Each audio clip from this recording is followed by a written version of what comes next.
Hindi niyo inabot ang mama mo. Kaalis-alis lang. Ah, talaga po? Hmm. Bakit daw po siya napadaan? Kasi makikipag-ayos na sana siya sa papa mo. Kaya lang to naman tatay mo hanggang ngayon hindi pa umuwi. Yun, umuwi na mama mo. Hindi na nakapag-intay.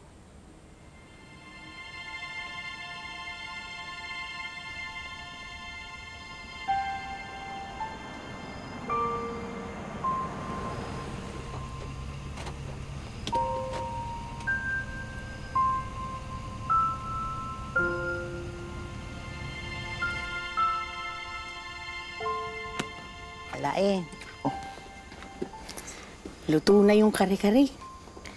Yung gulay na lang, puso ng saging yung pinabili ko, hinihintay ko. Pasensya na, Balay. Naligaw ako hindi ko mahanap yung palengke.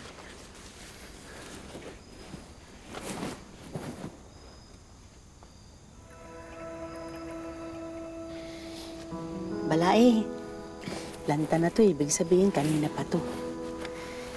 Alam mo, Balae, 20 minutes lang ang layo ng palengke dito.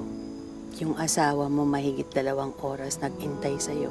Nauna pang umuwi yung anak mo. Sa totoo lang, nawala kasi sa isip ko Balae, huwag ka na magpalusot. Bakit ba kasi ayaw mong kausapin yung asawa mo?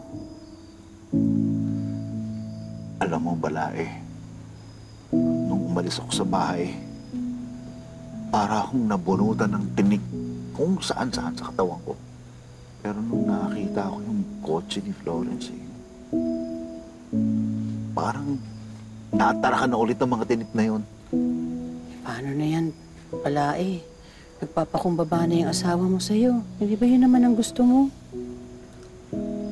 Na-realize ko na mula nang hindi na kami nagsasama, naging masaya ako. Naging masaya ako nung wala sa tabi ko. Nako. Si Angela pa naman umaasa na magkakaayos na yung mga magulang niya. Ayokong ma-disappoint ang anak ko. Pero gusto ko rin naman maging masaya.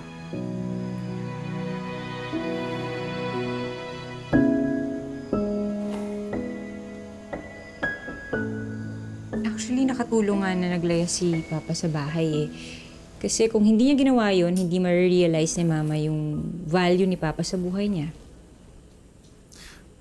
So, ibig mong sabihin last day na ng Papa mo ngayon? I think so. Iko-convince ko siya na umuwi na ngayong gabi.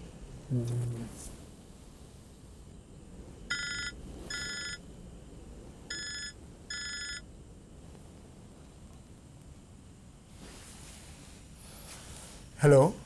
Sir? Yes, nag-out ho siya ng maaga. Hindi niya siya makontak. Yes po. In 20 minutes, sir. Sige po, I'll be there.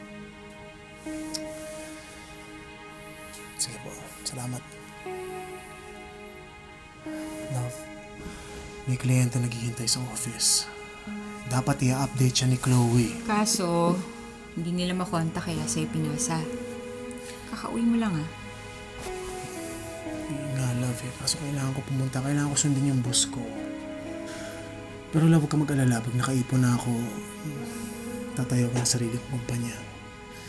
Pero for now, kailangan ko lang talaga pumunta dahil sablay itong si Chloe. Okay? Okay. Please, relax. Dali na.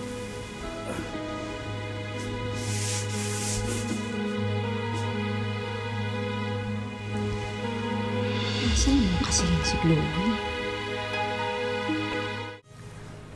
Much better. Sorry about this late meeting. I have an emergency flight later and next week pambalik ko. No problem. Sir, maraming salamat po. Thank you. Salamat po. Thank you. Thank you, Bernard. Nasaan ba si Chloe? She should be on top of this. Naku, may personal problems ho yata. Anyway, good job. I'll go ahead. Thank you, sir.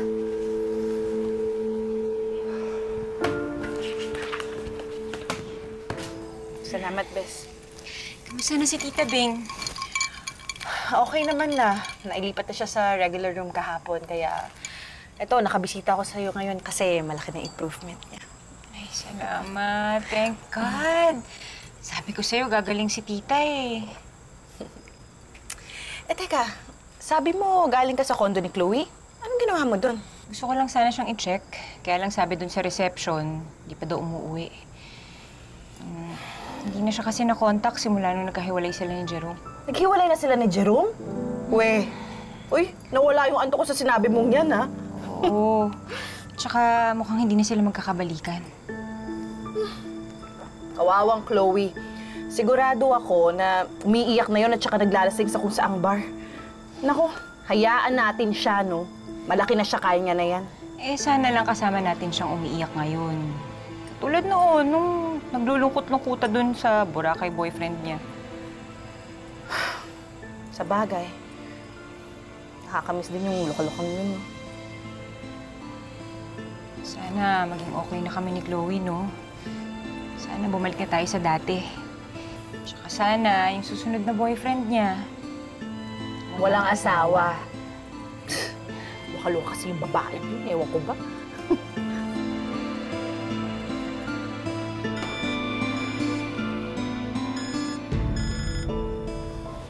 Chloe, Burns, my friend. My only friend, nasan ka? Come here, we need to celebrate. saan ka? Kanina ka pa hinahanap ni Sir. Alam ko, Faye. But please, pwede bang puntahan mo ko dito sa Emphasis Bar? Sige na, please. We need to celebrate.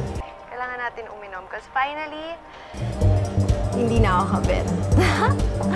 Yay! I'm an honest woman now. Chloe.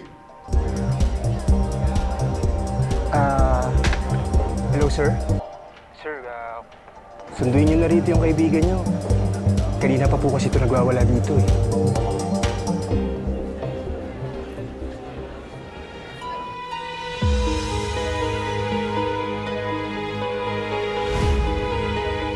Nagmahal. Nagmahal, pero sa maling lalaki. Diyos ko, hinayaan pa niyang masira yung friendship natin dahil dun sa Jerome na yun? Hindi ko alam, anak. Parang hindi ko na kaya eh. Kaya niyo po. Unless may iba na kayong mahal? Ang takot ko lang.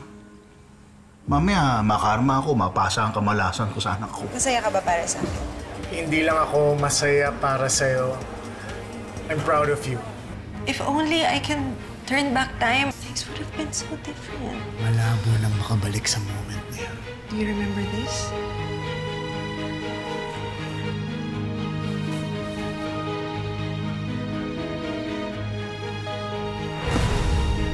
Bernard?